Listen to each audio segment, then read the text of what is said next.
Don't blame us for cursing. Blame Tracy Ellis Ross and girlfriends for starting it. Be advised.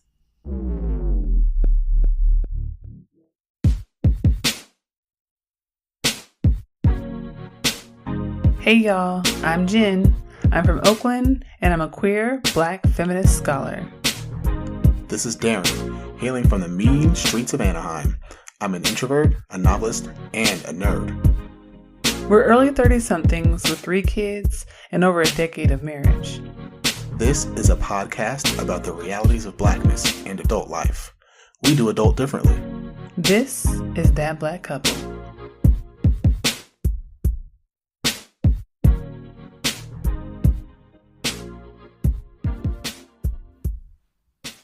Yogurt, yogurt, yogurt, yogurt, yogurt, yogurt, Greek?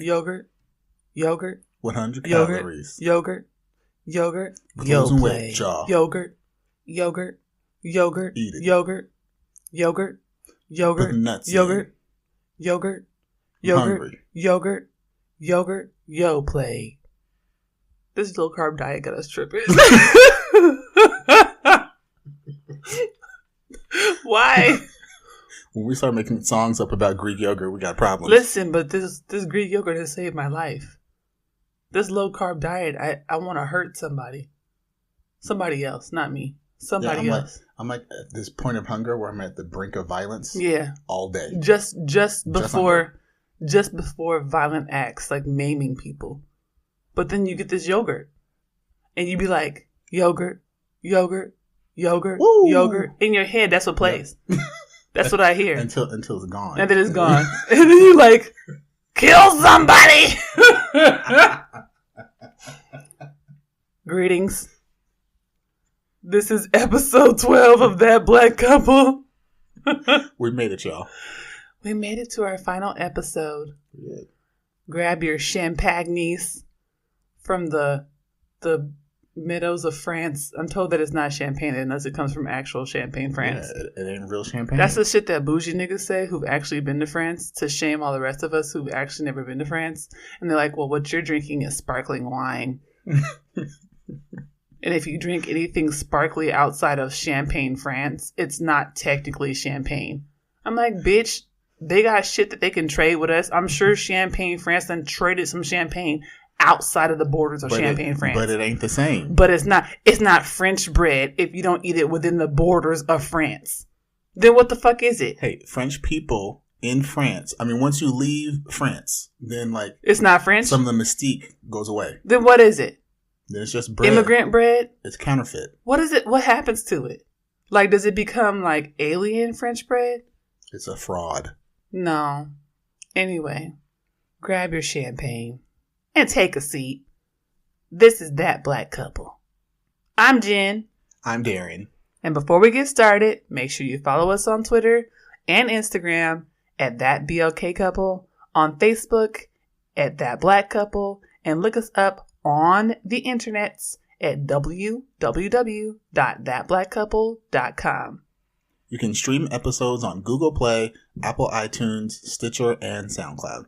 You have to rate us high. You have to rate us high because we have so many great and wonderful, amazing comments and high ratings right now.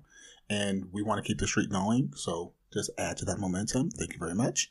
And don't forget, you can also support our podcast and website by becoming a patron at www.patreon.com. That's patreon.com/watercoolerconvos. That's WATERCOOLERCONVOS. Or you can give one-time donations at www.paypal.me/watercoolerconvos. We ask that you pledge $5 per month at a minimum, but donations of any size are absolutely welcome. All right, so this is our last episode, and it took us forever to record it. I think we originally had it planned for like Thanksgiving. We did. Yeah, and now it's like Christmas, New Year's time. Mm-hmm. So we're on time, technically. We're on CP time. CP time, yeah. Yeah, we're technically still on time, so I'm not really tripping. So we decided for this last episode, we're going to do some type of combination of like things to leave in 2017, things we actually loved about 2017, and things we're hoping for in 2018. It'll be a nice reflection. I might drag y'all's favorite dude a little bit, Daren. Just a little bit. Not a big drag. See, she's already letting you know from the outset she's coming for me. A slight drag. That's okay. It's a slight drag. It's in love, so it's okay. And it's dessert. But other than that, we're going to talk about pop culture. So let's get it started. What, Daren, would you like to leave thinking about our whole season, all the shit we wrote, everything we read, all of our experiences in 2017? What would you like to leave in 2017? 2017, I feel like it was a long ass year. I feel like it would not end. And now that we're at the end of it, I'm looking back, and the thing that probably got under my skin possibly the most would be white saviors. Really? Yes. I feel like this year alone, that was the first year where you're like, ooh. In particular, this year. Okay, it's not like it was like this was the first time. Okay. But this year, I was like, I'm so sick of these white saviors. I feel like they were everywhere. Okay, give me context. Okay, so they were like, so at work, like I feel like white saviors are always at work. There's always someone like white-splaining or like mansplaining stuff to you that that you understand, and we all get it, but you gotta sit there and smile and go, oh, thank you for explaining that to me, because if I didn't have you to explain that, my dumb behind wouldn't understand. So wait, do you think that that's maybe because of Trump, that more white people have been more attuned to race and race issues because Trump was elected? We've had more like white supremacist, like KKK rallies, and so race is more in the forefront of people's minds. Definitely. I definitely saw a shift where I saw white people like feel bad, and so that made them like want to be extra nice and extra explainy and extra accommodating in ways that just felt patronizing and annoying and rude. So white guilt. Yes. And it's like, just go on with your life. Please. It's funny because, I recently wrote that article for Bitch Magazine that was about what white people need to do in 2018. And I felt very uncomfortable writing it because I don't like to write articles exclusively to or for white people. Yeah. Like, it makes me very uncomfortable to do that. And as I was thinking about like pitching the article to Yvette Dion, who's a senior editor at Bitch, I was like, I wanted to write it, but I was like, I don't really feel like doing this shit. However, I felt like there's a part of our work that ends up being this process of saying like, white people leave me alone. Right. Yeah. And it goes back to our article, the article that I wrote about not doing any more free labor for white people to treat white people special, or like special white snowflakes, because they're interested in addressing racial disparity. And we did that on the Erasure of Black Women episode. And I think that that's something that you're getting at, is like, in 2017, we had this whole safety pin movement thing that happened where people are like, I'm wearing a safety pin and I'm going to stand with you and I'm going to fight next to you. And it's like, but are you really fighting? Like, and I think that's what the whole white savior thing is about. It's like, you step up when it's convenient for you. This whole like difficult conversations culture where it's like, oh gosh. Yeah. I gotta go home at Thanksgiving and I gotta sit and I gotta talk to my auntie. And y'all know how I feel. I said punch her Annie. Punch her in the throat, right?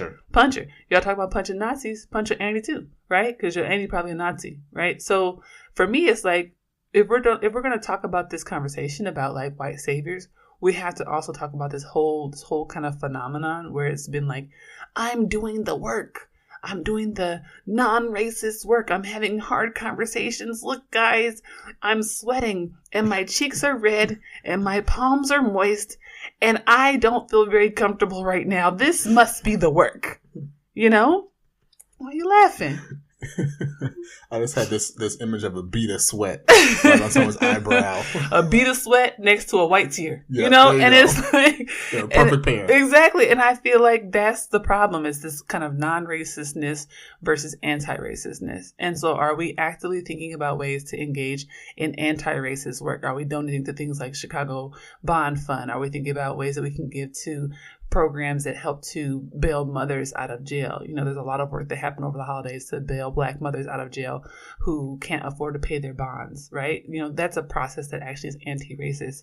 It breaks down a systemic process that keeps people in prison simply because they can't afford to get out. Right. Thinking about things like that. And so I really wonder, if 2017, maybe that's like, I'm hoping that 2017 is the end of white saviors too, like the end of like non-racist, like I'm not racist, but actually like, okay, now I'm going to move to the next phase, which is I'm not racist, and I'm also going to actively engage in anti-racist work. Well, and I think that's one thing when I think back about 2017 is I feel like there really was an explosion of resources specifically for white people.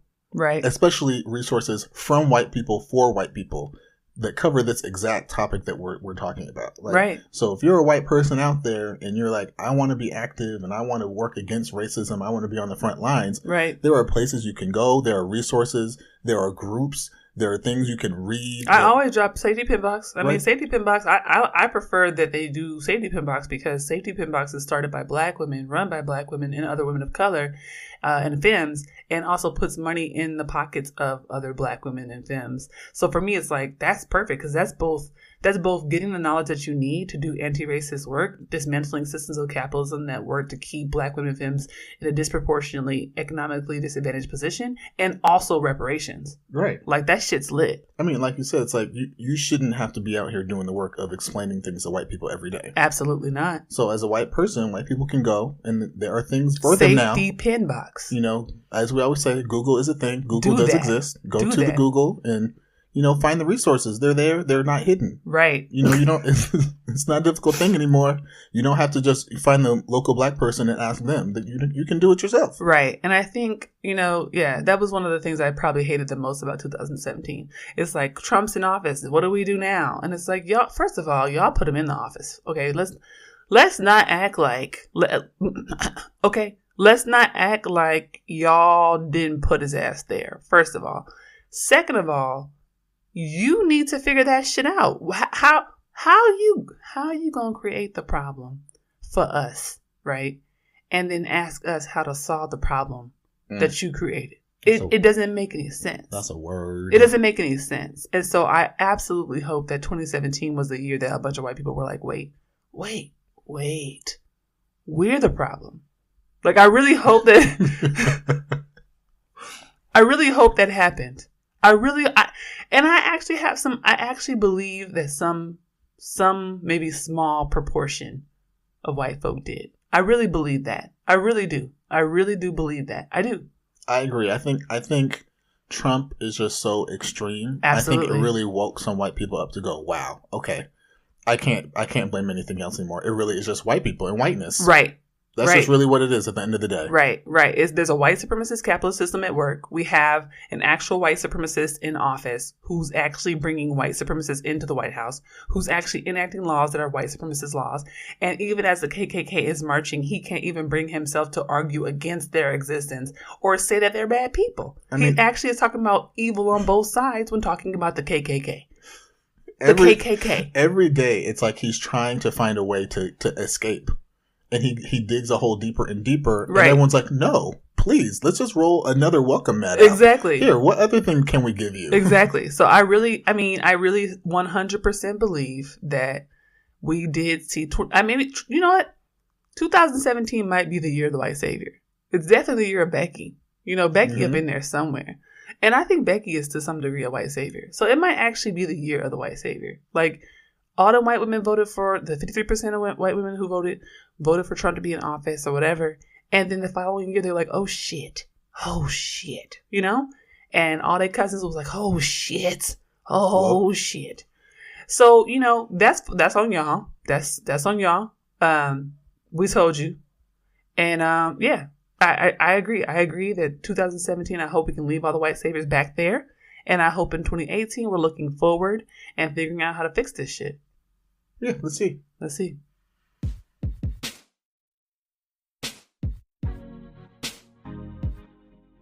Thank you for listening.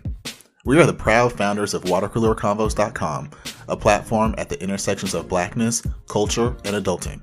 We started that Black couple to dive deeper into the issues facing young Black millennial folks navigating the anti-Black, anti-queer, white supremacist world today. This podcast is supported by donations and patronage of our listeners and readers of our blog. You should head over there and check out some of the content when you get a chance. If you would like to become a monthly subscriber or patron and help fund our content, sign up at www.patreon.com/watercoolerconvos. Patreon is spelled Patreon.com. Please consider giving $5 or $10 per month to help us build our platform and grow our organization. We really want to hire new writers and social media people, y'all, but we can't do that without your help. You can also give a one-time donation at www.paypal.me/watercoolerconvos. All donations are welcome. You can stream the show on Google Play, Apple iTunes, Stitcher, and SoundCloud. When you listen, please consider hitting that heart button, sharing an episode, giving us a 5-star rating, and leaving some dope-ass comments. This helps us with our page views and also gives us more listeners for the show. Thank you so much. Let's get back to the show.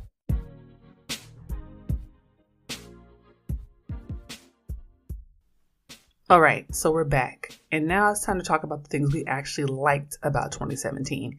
And everyone, I was on Twitter when everyone was kind of switching over from 2017 to 2018. And everyone was like, get rid of it. I'm done. Bye, bitch. Like, I'm ready to go. Whatever. Bye. Right?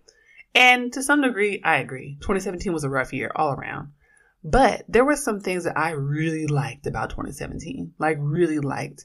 And for me, 2017 was the year of Black people glowing up. I feel like Black people were on the glow up all year. And people gonna say, oh, well, give me some receipts. Okay, so receipts. First of all, Cardi B. Cardi B. I feel like after you could just say her name. Right. I feel like that's enough. Right. That's enough of a receipt. Cardi B, and not only did she glow up, she did it while stomping on the top of Taylor Swift's head. Yes, she did.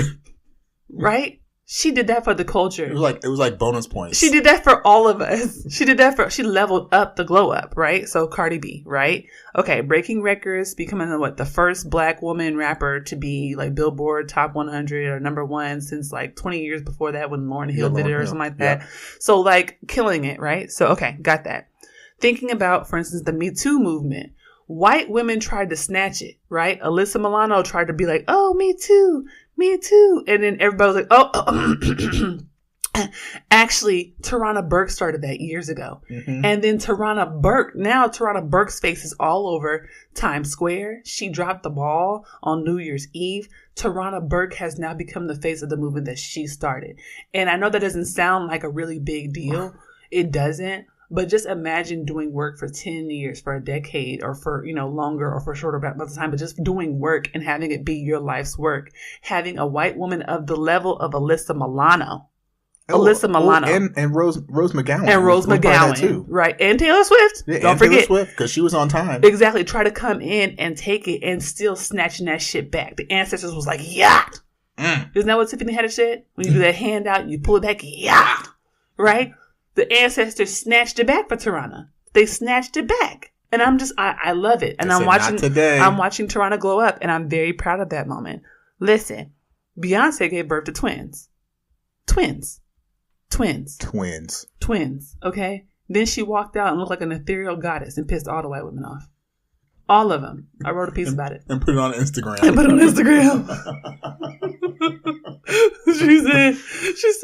She said, I had these twins and I am still a god. I am still the queen of America. And what they say on the read, they said they probably had Blue Ivy design the whole thing. So did, right? Listen, Serena had a baby and walked out like a week later with an 18-pack of abs, looking like she was about to go play tennis again. And now she's playing tennis. And she about to go. Right? And got married on top of it. Right. And wait, what's the girl's name? Still trying to play her. And everybody's like, girl, nobody's talking to you, girl. Nobody's talking to you. Sweetheart. Sharapova was caught doping. And she's still like, if I play her one more time. All my life I had to fight Serena. Serena out here in Beyonce videos. Twerking. Serena said, Sharapova who? So listen. So Beyonce having babies. Ciara having babies. Serena having babies. They're living their best lives. They're doing what they want to do with their life. That's a glow up. I appreciate that. I'm very happy about that, right? That's wonderful. Listen. Issa Rae. Insecure. is killing it, right? Killing. And she got 2 new shows last year. 2 new shows, right? This is a big deal. And the other thing, I think the other thing people always forget about Issa Rae is I always think, oh, Issa Rae's doing Insecure, or Issa Rae showed up in Dear White People, or, Issa Rae is also doing so much work behind the scenes. Right? It's like she is such a mogul on the rise that people don't even, I swear, 2018 might be the year too. I think so. Where she's just going to pop out like, and it's just, people just not even going to realize all the stuff that she has you set didn't in know motion. It. She's going to peel off an Oprah suit and she's going to be inside Oprah. Yep, that's she's what going to it be like, is. me and Oprah are actually the same person. Like, and then she's going to peel off her Issa suit and she's going to be Ava. Like, oh shit. And you're like, oh fuck, they all the same person. All Issa Rae? Issa, Ava, and Oprah are the same person. It's intergenerational black woman kinship in one body. You're a sentient being. Sorry. We don't have no behavior today. No behavior. So, 2017, we got Girls Trip. Girls Trip. They try to sleep on Girls Trip. They thought it wasn't going to be big. Girls Trip beasted that shit. Okay, first of all, it's the first black female-led comedy to ever hit the box office and stay at number 1 ever, right?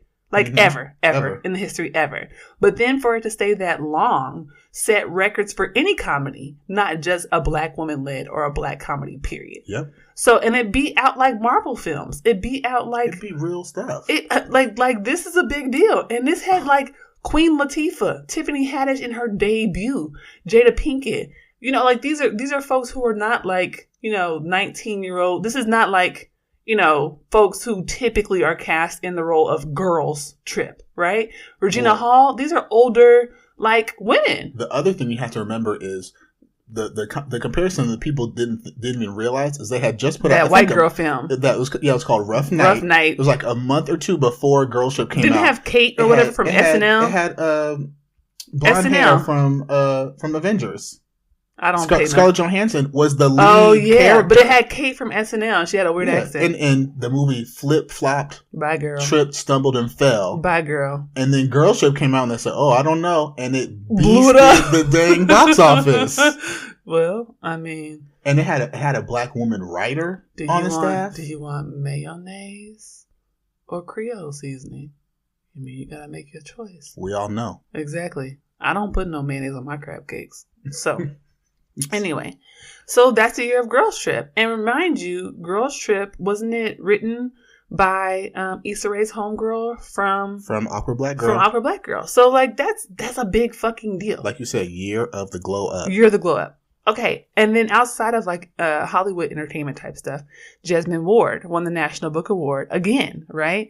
We had black folks winning the MacArthur Genius Grants. We had black folks winning a number of large scale awards, writing books. We had a bunch of like young activists, like I'm thinking about Charlene Carruthers, thinking about Darnell Moore, a lot of young black activists getting book deals who have books coming out. Like, this shit is lit. Yeah, 2017 really set up 2018 to be a monster. Legit. If you really think about it. Legit. And there's one thing I'm leaving out intentionally. And somebody's probably listening to it like, ooh, girl, don't forget this one last thing. I didn't forget. It's just coming up in my next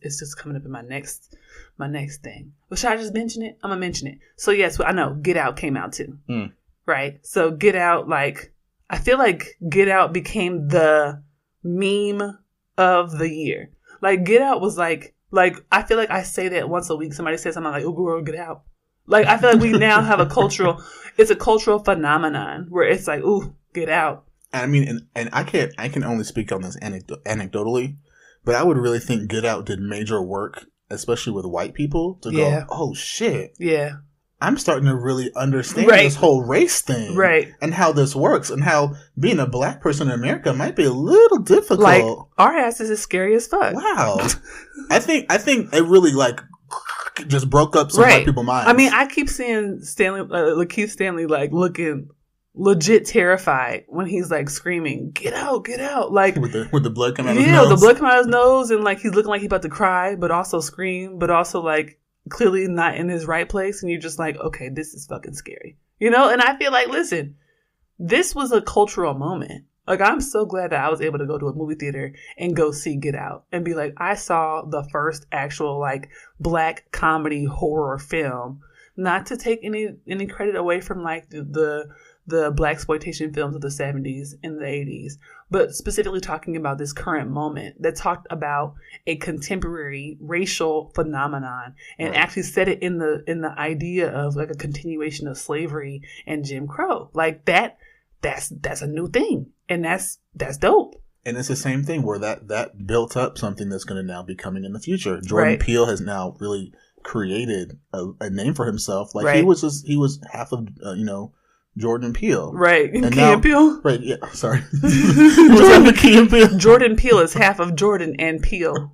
Well, no behavior like you. Yeah, half of Key and Peele, and now he is like a bona fide movie maker, filmmaker. Right. I know. I heard he's working on Lovecraft Country, which is like a similar vein. He's got a lot of shit in the making. I mean, so many projects just opening doors. Once again, using 2017, which was a trash year in so many ways. Right, politically, but it really sowed some seeds for 2018 to be a black monster. Right. So I'm looking forward to what that means for 2018.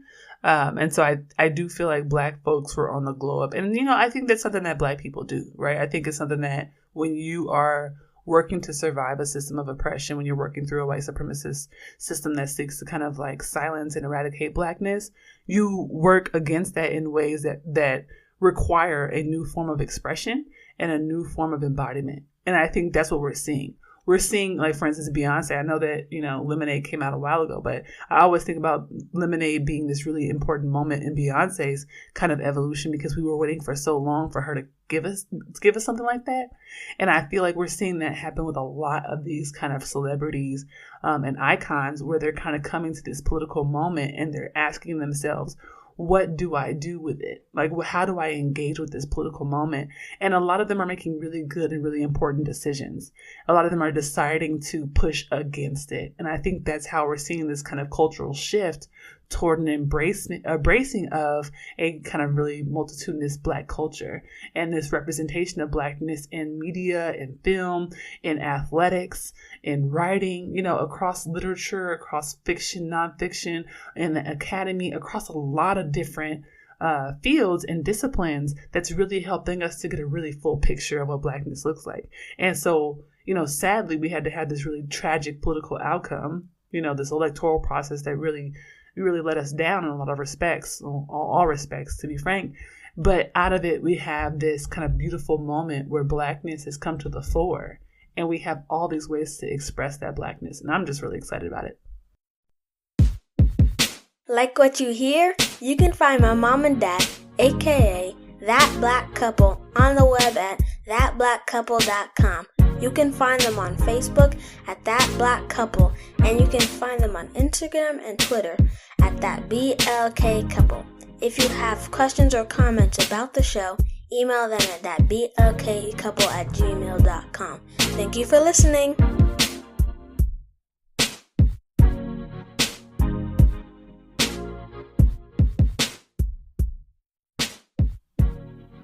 Okay, we're back. We're back. It's time for our last segment. Yes. Of our first season. Yes. Of our podcast. No, it's our last segment of our final episode. Of our first season. You skipped the final episode part. You said it's our It's the last segment of the first season. But I feel like we might actually, I don't know, whatever. I also think we're going to have another segment. Yeah. Oh, we'll see. We might have one in. I think so. Well, this is our last, official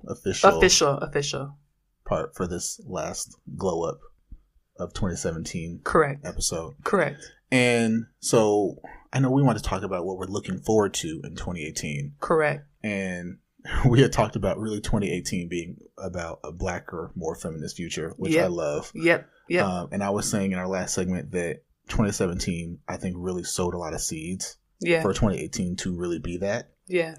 And what I'm really looking forward to, though, is despite all the negativity that we saw in 2017, despite all the Trump coverage ad nauseum, all his foolery and all his hijinks, I think black folk really were fed up in 2017. Right. I remember Robin Roberts when Omarosa was kicked out of the White House. Yeah. And they were interviewing her on Good Morning America. Yeah. And Omarosa had just done her interview, and she was giving her reasons and explanations. With Michael Strahan? Right. And she was saying, I didn't get kicked out. I wasn't escorted off the premises and all this stuff. and Robin Roberts. I mean, She live was on air, done. was just like, bye, Felicia. Bye, Felicia. Which I think really was like the perfect way to talk about 2017. We're just done. Bye, girl. We're just done. We are all fed up. Yeah. But I think 2018 now means that we are now ready. I think because so, too. we're so fed up from 2017, we're now ready for 2018. And I'm hoping that in 2018, we're just bigger and better and bolder in our blackness, to be honest. I hope that we just continue to disrupt white lives even more than we already have. Yeah. I think we just need to continue to call out things, but just call out them at an even higher frequency. Every microaggression, every macroaggression, right? Every aggression, every sideways look, anything, right? Slight, anything against us, I think we call it out.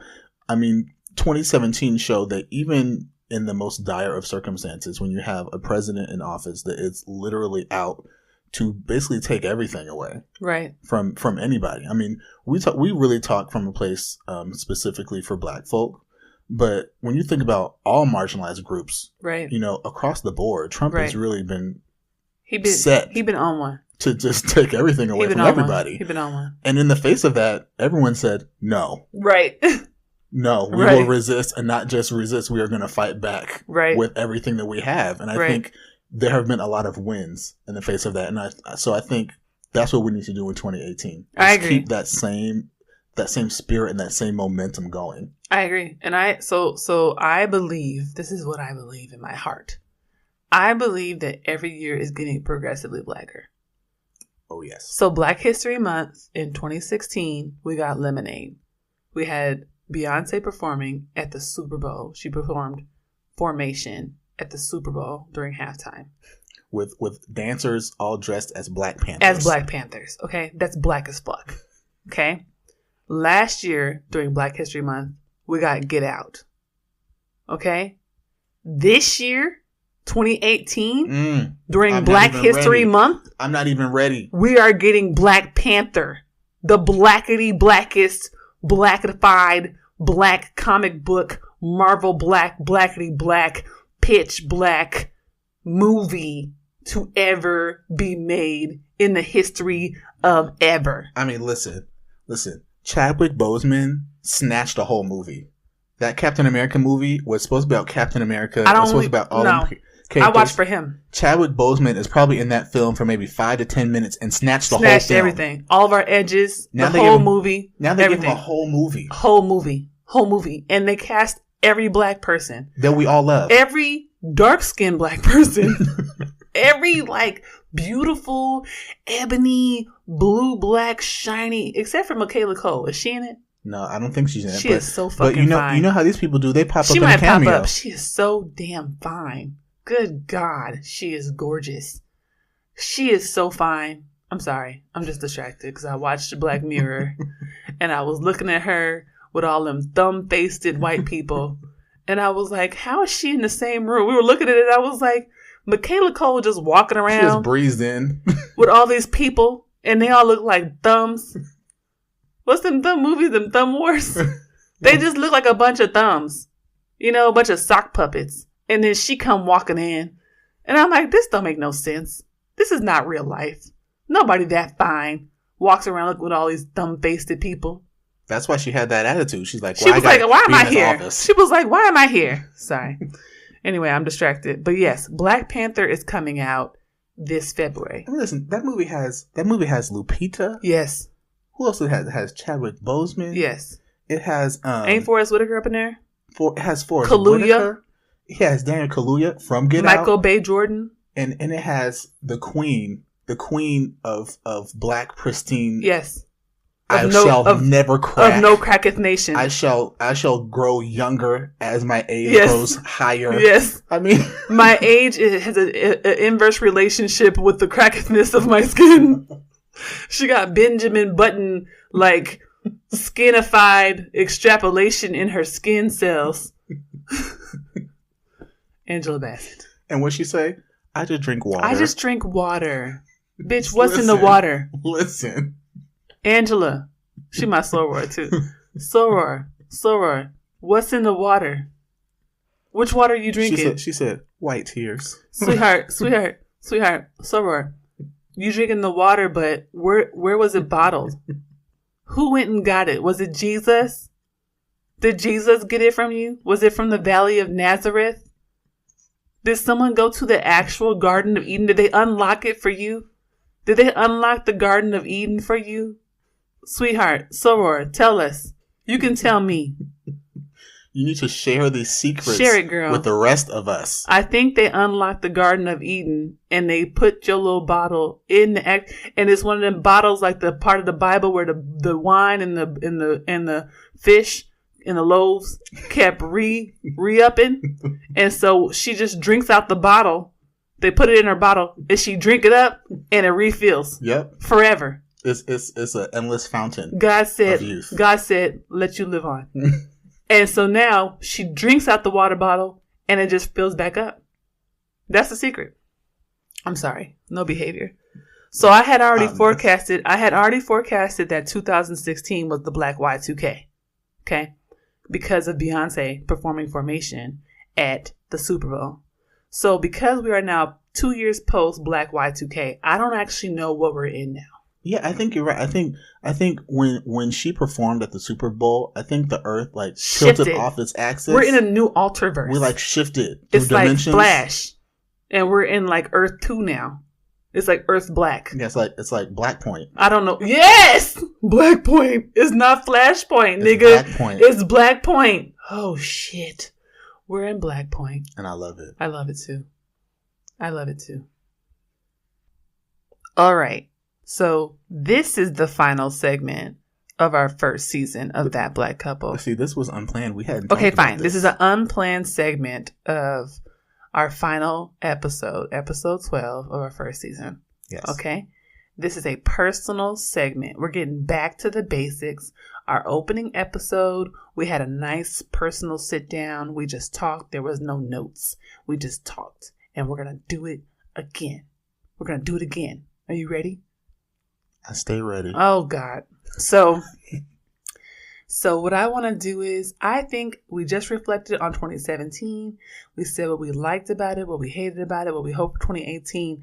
I think we should do a quick one for the podcast and give a little quick update on what folks should expect to see in the new year from That Black Couple. Okay. Okay, so I'm going to start. All right. So what do I want to leave in 2017 for this podcast? You going to answer for me?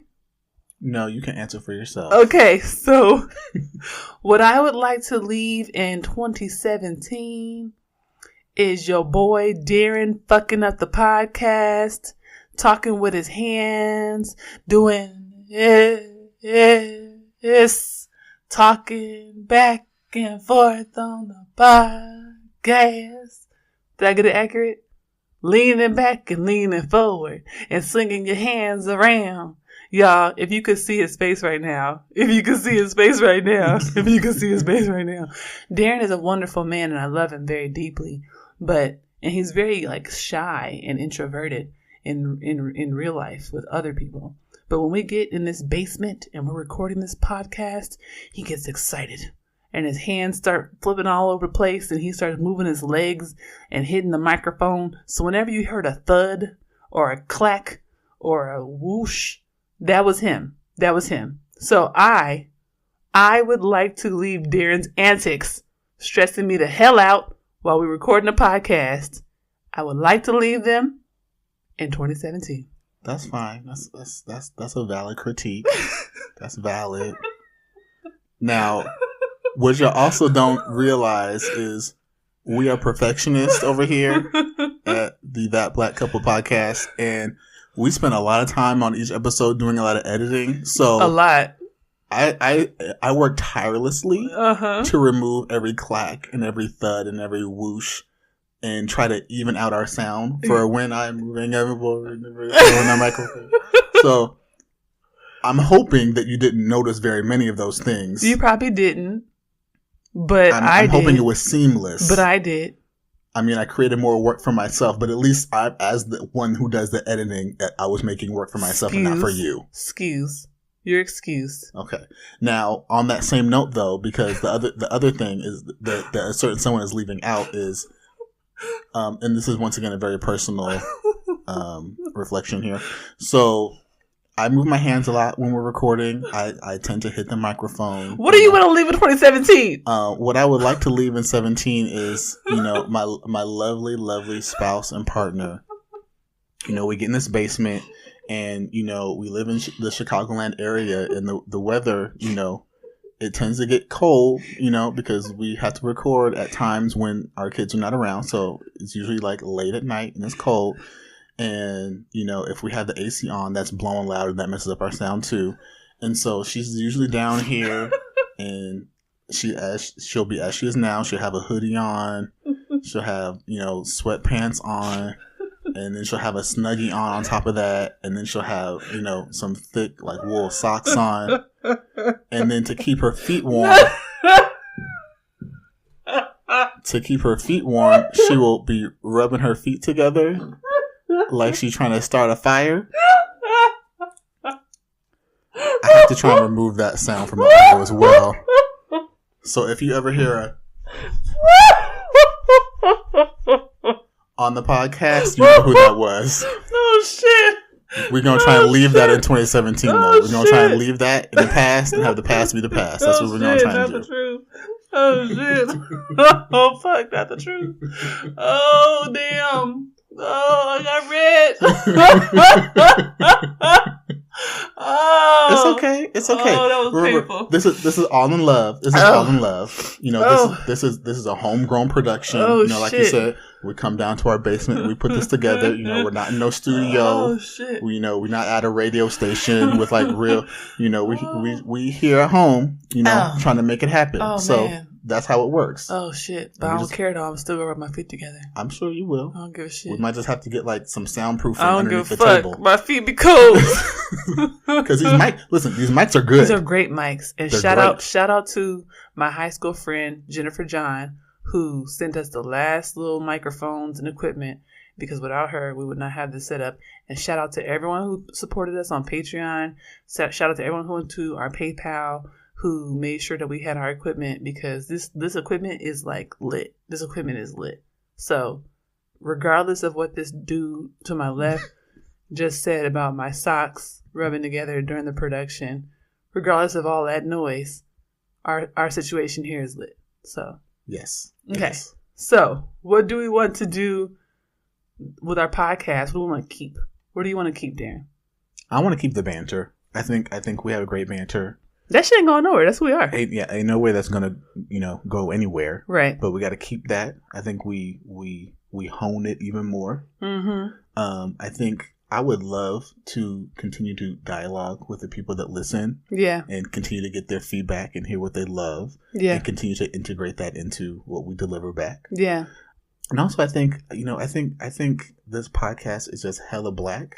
Yeah, it is. And I think it is hella brash. Yeah, it is. And unapologetic. Yeah. In every episode and everything that we do. I think even in the topics that we cover. Yeah. I think sometimes we cover things that are unexpected and people would be like, what? Why y'all talk about that? Who cares about that? Do we need to know about that? Right. And then they listen and they're like, oh shit, that was right. kind of good. I'll never forget, we just a couple weeks ago, someone shared an iTunes link to our podcast and the only thing he said was, they fucking my head up with this one. No, the and football one. I said, you know what? That was all I needed. Just to know that we fucking people's heads up. We're good. I agree. So I want to keep all that stuff too. And I actually think, I'm trying to think if there's anything else I want to keep that you didn't say. I think I agree with all of that. I think I want to agree with all of that. It's actually exactly how I feel. So I don't need to add to it. Good. Okay. Well, then let's move to the last part then. Okay. So what do you want to see happen? What do you want to bring into the podcast? Okay. This is what I think. I think in 2018, we got to get out the basement. What? Yeah. So you scared. Your eyes got big because you all introverted and shit. We're going to have to do a live show. We got to go out and meet people. We got to get outside. We have to go meet people in public. That's why we on this no carb diet and shit.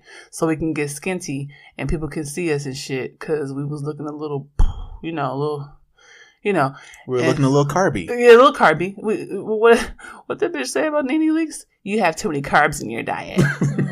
Shit was rude as hell. Shit was so rude, but it was so true.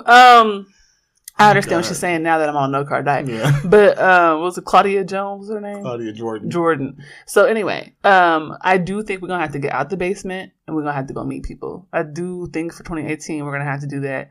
And I want to keep pushing the envelope on topics that we want to talk about. I think we should talk about things. We have a really great listener, Jessica Grown, who sent us a nice email.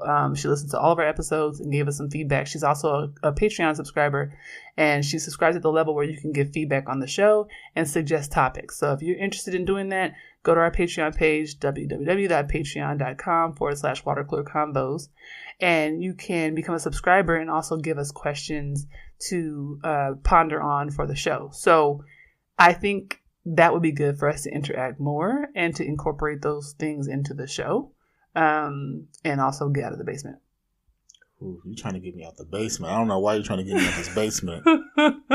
It's good for you. You know that means that brings scheduling into it because we got to schedule children and move equipment. We're going to bring them in here in a minute. And do all that stuff. That's children. A lot of work. That just sounded like work to me. Children. But it's okay. It's okay. Yeah. I love everyone that listens to our podcast. I love all the feedback that you guys give. I love all the support. It's great to know that you guys are listening, that you guys love it, that it brightens your day, that it makes you think about things, that you... And laugh. Yeah, and laugh. I mean, because that's the thing. We talk about a lot of heavy shit. Heavy subjects, a lot of contentious topics. But we also try to keep it light. We try to keep it funny. We try to keep it accessible. Yeah. And so we hope that people listen. Yeah. Like it, love it. Yeah. And, continue to, invite us into their lives. Oh, that was so cheesy. I know. I can be really cheesy sometimes. Thank you for listening to Season 1 of That Black Couple. Season 2 drops in February. Happy New Year!